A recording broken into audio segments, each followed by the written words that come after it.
নমস্কার বন্ধুরা, রন্ধনিকা 48 চ্যানেলে আপনাদের সবাইকে স্বাগত জানাই। আপনারা সবাই কেমন আছেন? আশা করি সবাই ভালো আছেন।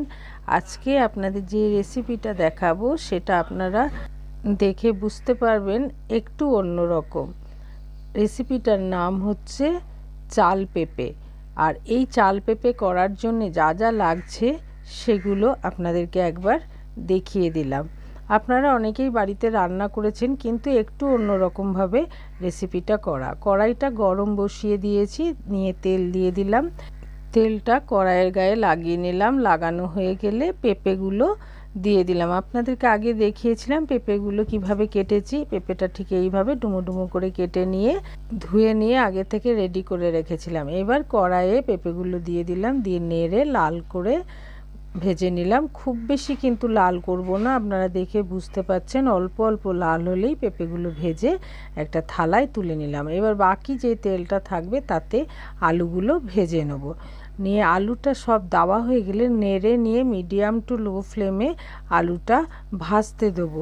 তোমরা রান্না করো জানো নিশ্চয়ই, একটু ঢাকা দিয়ে ভাজলে আলুটা খুব সুন্দর নরম হবে।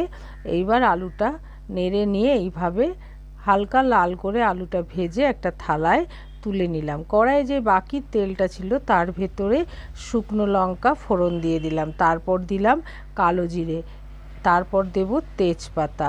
একটু যখন কালো জিরে আর শুকনো লঙ্কার গন্ধটা যখন চলে আসবে তখন তার ভেতরে গোবিন্দভোগ চাল এক বাটি দিয়ে দেবো। দিয়ে গোবিন্দভোগ চালটাকে আস্তে আস্তে নাড়তে হবে। যতক্ষণ পর্যন্ত চালটা ভাজা না হচ্ছে আর চালটা ফুলে না যাচ্ছে ততক্ষণ পর্যন্ত চালটা ভেজে নিতে হবে। ভাজা হয়ে গেলে তার ভেতরে জিরে আর ধনে গুঁড়ো দিয়ে আগে থেকেই জলে ভিজিয়ে রেখেছিলাম, 1 চামচ করে দিয়েছি। সেই জিরে গুঁড়ো আর ধনে গুঁড়োটা কড়াইয়ের ভেতর দিয়ে দিলাম। দিয়ে নেড়ে নিয়ে বাটিটা ধুয়ে একটু জল দিলাম, দিয়ে তার মধ্যে একে একে হলুদ, কাশ্মীরি লঙ্কার গুঁড়ো দিয়ে নেড়ে নিতে হবে। আস্তে আস্তে নাড়তে হবে। এইভাবে একটু নাড়া যখন হয়ে যাবে তখন তার ভেতরে টমেটো পেস্ট আগে থেকে করে রেখেছিলাম, সেই পেস্টটা দিয়ে দিলাম। দিয়ে নাড়তে হবে। নিয়ে পেস্টটাকে ভালো করে চালের সঙ্গে মিশিয়ে নিতে হবে। আর ভাজতে ভাজতে দেখবে মশলার গন্ধটা চলে গেছে আর তেলও ছেড়ে গেছে। সেই সময় ভেজে রাখা আলু আর পটলগুলো কড়াইয়ের ভেতর দিয়ে একেবারে সবগুলো মিশিয়ে নিতে হবে।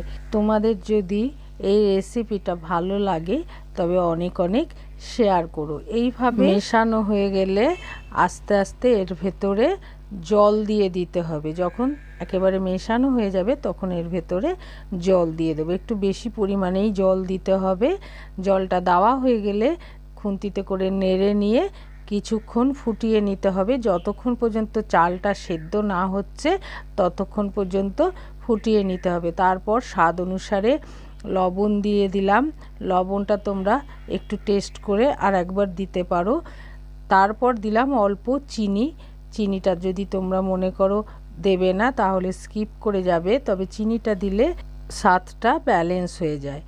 এইবার চিড়ে রাখা কাঁচা লঙ্কা দিয়ে নেড়ে নিয়ে কিছুক্ষণ আবার ফুটিয়ে নেব। কিছুক্ষণ বলতে 1-2 মিনিট ফুটিয়ে নিতে হবে। নিয়ে কড়াইটাকে নামিয়ে রাখতে হবে। তোমরা ভেবো না যে এখনই রান্না হয়ে গেছে, আরও কিছু একটু বাকি আছে, তারপরে রান্নাটা কমপ্লিট হবে। এবার নামিয়ে রেখে দিলাম। এবার গ্যাস ওভেনে একটা ছোট ফ্রাই প্যান নিয়ে নিলাম, তার ভেতরে তেল দিয়ে দিয়েছি। তেলটা দেওয়া হয়ে গেলে তোমরা ওখানে 1/2 চামচ হিং দিয়ে দেবে। তারপর 2টো কাঁচা লঙ্কা দেবে আর 1 চামচ মতন গোটা সর্ষে ফোড়ন দেবে। এইভাবে সর্ষে ফোড়নের গন্ধটা এত সুন্দর লাগে তরকারিতে, তোমরা নিশ্চয়ই আগে খেয়েছো। এবার সর্ষেটা যখন ভাজা হয়ে যাবে তার ভেতরে কারি পাতা দিয়ে দিতে হবে। দিয়ে ওই নামিয়ে রাখা পেঁপে আলু তরকারির ভেতর দিয়ে দেবো। দিয়ে মিশিয়ে নিতে হবে। এবার মেশানো হয়ে গেলে গ্যাস ওভেনে বসিয়ে একটু ফোটাতে হবে। অনেকে ভাববে যে এই জিনিসগুলো একেবারে ঝোল যখন ফুটছে তখন দিলেই তো হয়, কিন্তু না, আগে মিশিয়ে তারপর একটু ফোটাতে হবে। ফোটালে একটা গন্ধ সুন্দর বেরোবে। এই গন্ধটা যারা না করেছে তারা বুঝবে না, দুটোরই টেস্ট আলাদা হয়। আগে হিং দিয়ে তরকারি করা একটা আলাদা টেস্ট, পরে রান্নার পর লাস্টে হিং দিয়ে ফোড়ন দেওয়াটা ওটার একটা আলাদা টেস্ট। তা তোমাদেরকে আমি এইভাবে করে দেখালাম, অবশ্যই একবার তোমরা বাড়িতে করে খেয়ে দেখো আর কমেন্ট করে জানিও।